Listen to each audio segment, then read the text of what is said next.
নতুন সরকার গঠনের সাথে সাথেই কিন্তু আমাদের প্রত্যেকের মনে বেশ কিছু প্রশ্নের কিন্তু উদয় হয়েছে। যেমন ভাবে অনেকের মনে প্রশ্ন রয়েছে যে আমাদের যে পুরোনো যে প্রকল্পগুলো ছিল, সেই প্রকল্পগুলো কি সম্পূর্ণরূপে বন্ধ হতে চলেছে? আমরা যে প্রকল্প থেকে সুবিধাগুলো এতদিন পর্যন্ত পেয়ে এসেছি, সেই প্রকল্পগুলোর কোনো রকম কোনো সুযোগ সুবিধা আমরা কি আর পাবো না? আমাদের মনে আবারও প্রশ্ন হয়েছে, নতুন যে বেশ কিছু প্রকল্পের কথা আমরা বিভিন্ন সোশ্যাল মিডিয়া প্ল্যাটফর্মে শুনে আসছি যে এখান থেকে ৩,০০০ টাকা দেওয়া হবে, এখান থেকে ৩,০০০ টাকা দেওয়া হবে, এখানে ৫,০০০ টাকা দেওয়া হবে। এই রিলেটেড যে কোয়েশ্চেন গুলো রয়েছে, সেই প্রশ্নের উত্তর তো আমি তোমাদের সাথে শেয়ার করবোই। তার সাথে আমি তোমাদেরকে জানিয়ে দেবো যে তোমরা অন্নপূর্ণা ভান্ডার সহ যুবসাথী প্রকল্পের জন্য যে ৩,০০০ টাকা, সেই টাকার জন্য তোমরা কিভাবে আবেদন করতে পারবে, এর এলিজিবল ক্রাইটেরিয়া কি রয়েছে। এছাড়াও তোমাদের যে সমস্ত ভাই বোনেরা মাধ্যমিক দিয়েছ, বা আমার যে সমস্ত ভাই বোনেরা তোমরা মাধ্যমিক দিয়েছ, তোমরা প্রত্যেকেই জানো যে তোমরা কিন্তু স্কলারশিপের একটা যে সিস্টেম রয়েছে, সেই সিস্টেমের অন্তর্ভুক্ত হবে এবং স্কলারশিপের যে টাকা, সেই টাকা কিন্তু তোমরা তোমাদের অ্যাকাউন্টে পাবে। কিন্তু এখানে বিগ প্রশ্ন যে আমরা যে এসবিএম স্কলারশিপের কথা বলতাম, সেই এসবিএম এই স্কলারশিপের আন্ডারে আমরা জানতাম আগে 75% এলিজিবল ক্রাইটেরিয়া ছিল।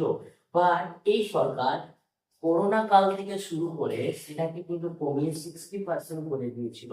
তাহলে কি এই যে স্কলারশিপের এলিজিবল ক্রাইটেরিয়া, এর কি কোনো পরিবর্তন হতে চলেছে? যদি তোমাদের মনে হয় এই রিলেটেড নতুন সরকারের নতুন প্রকল্প রিলেটেড কোন রকম কোনো প্রশ্ন থেকে থাকে, তাহলে আজকের এই ভিডিওটা তোমার জন্য। তো ভিডিওটা একদম শুরু করা যাক। তার পূর্বে প্রত্যেককে বন্দে মাতারাম, ভারত মাতা কি জয় বলে আমি আমার ভিডিওটা কিন্তু শুরু করতে চলেছি। তো চলো শুরু করা যাক আজকের ভিডিও। এক পাশ আমরা প্রত্যেকেই জানি যে নতুন সরকারের কিন্তু গঠন হয়ে গেছে। মুখ্যমন্ত্রী পদে কিন্তু আমাদের মাননীয় শুভেন্দু অধিকারী মহাশয় কিন্তু শপথ গ্রহণ করেছেন, এবং শপথ গ্রহণ করা মাত্রই তিনি একটা প্রেস কনফারেন্সের এবং বৈঠকের মাধ্যমে তিনি জানিয়ে দিয়েছেন যে সরকারি যে সমস্ত প্রকল্পগুলো এই মুহূর্তে ওয়েস্ট বেঙ্গলে রানিং ছিল, সেই সমস্ত কোনো প্রকল্পই কিন্তু বন্ধ হচ্ছে না। অর্থাৎ সমস্ত প্রকল্পই আগের মতনই চলবে।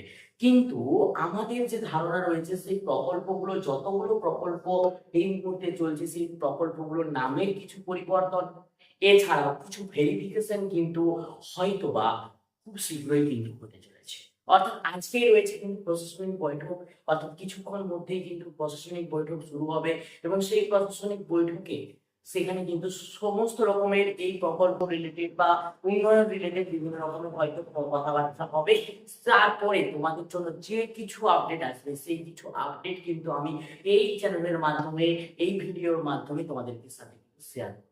তাই সেই রিলেটেড যে কোনো ইনফরমেশন পাওয়ার জন্য তোমাদেরকে কিন্তু করে নিতে হবে কি, না চ্যানেলটিকে সাবস্ক্রাইব এবং পাঁচ টাকা বেল আইকনে ক্লিক করতে হবে, আর এই ভিডিওটাকে একটু ছোট্ট করে লাইক। এরপরে বিষয়টা হচ্ছে, তাহলে তোমরা যারা এখনো পর্যন্ত যারা বিভিন্ন প্রকল্পের টাকা পাচ্ছ, তারা কি এইবারও প্রকল্পের টাকা পাবে? ইয়েস, পাবে, সে নিয়ে কোনো ডাউট নেই। এখানে বলি এসডিএমসিএফ স্কলারশিপের কথা। এই এসডিএমসিএফ স্কলারশিপ রিলেটেড যাদের মনে প্রশ্ন রয়েছে যে 75% এলিজিবল ক্রাইটেরিয়া কি রিটার্ন হবে, তোমাদেরকে বলে রাখি যে সেশনের ফর্ম ফিল আপ চলছে, সেই সেশনের কোনো পরিবর্তন হবে না। এর পরবর্তী সেশনে হলেও হতে পারে, এই নিয়েও কিন্তু বিভিন্ন রকমের সঞ্চয় রয়েছে। সেই মুহূর্তে আপডেট আসবে, সেই মুহূর্তে আপডেট আমি তোমাদের সঙ্গে শেয়ার করব। এই মুহূর্তে সোশ্যাল মিডিয়ায় বিভিন্ন রকমের ইনফরমেশন ছড়িয়ে আছে যে অন্নপূর্ণা ভান্ডারের ফর্ম ফিল আপ চলছে, এই প্রকল্পের ফর্ম ফিল আপ চলছে, কোনো কিছুই চলছে না। সরকারি ভাবে কোনো রকম কোনো নথি চাওয়া হয়নি, বা কোনো রকম কিন্তু ফর্ম ফিল আপ হচ্ছে না। তাই কোনো রকম কোনো গুজবে কান দেবেন না। যেই মুহূর্তে আপডেট আসবে, সর্বপ্রথম আপডেট আমি তোমাদেরকে ভিডিওর মাধ্যমে এই চ্যানেলে প্রোভাইড করব। তার জন্য তোমাদেরকে কিন্তু অপেক্ষা করতে হবে, চ্যানেলটিকে সাবস্ক্রাইব করে রাখতে হবে। এখানে বলে রাখি তোমাদেরকে যে সমস্ত নথিগুলো তোমাদেরকে সম্পূর্ণরূপে জোগাড় করে রাখতে হবে যদি অ্যাপ্লাই প্রসেস শুরু হয়। তো সেক্ষেত্রে তোমার আধার কার্ড, তোমার ভোটার কার্ড, তুমি যে পার্মানেন্ট রেসিডেন্ট আমাদের এই ওয়েস্ট বেঙ্গলে, তার একটা প্রুফ, তোমার ব্যাংকের অ্যাকাউন্ট, এবং তোমার হচ্ছে এনপিসিআই ব্যাংকের সাথে থাকা হতে পারে। তো এই সমস্ত কাজগুলো যদি তুমি ঠিকঠাক ভাবে করে রাখো, যেই মুহূর্তে অ্যাপ্লাই প্রসেস শুরু হবে, সেটা অনলাইন হোক বা অফলাইন, তুমি কিন্তু আবেদন করতে পারবে, এবং আবেদন করে সরকারের বিভিন্ন রকমের প্রকল্পের সুবিধা কিন্তু অনায়াসে তুমি পেয়ে যেতে পারবে। এই সরকারের বিভিন্ন রকম প্রকল্পের সুবিধা সঠিকভাবে, সঠিক পথে সবার আগে পাওয়ার জন্য তোমাদের কিন্তু চ্যানেলটিকে সাবস্ক্রাইব করে পাশে বেল আইকনে কিন্তু ক্লিক করে রাখতে হবে।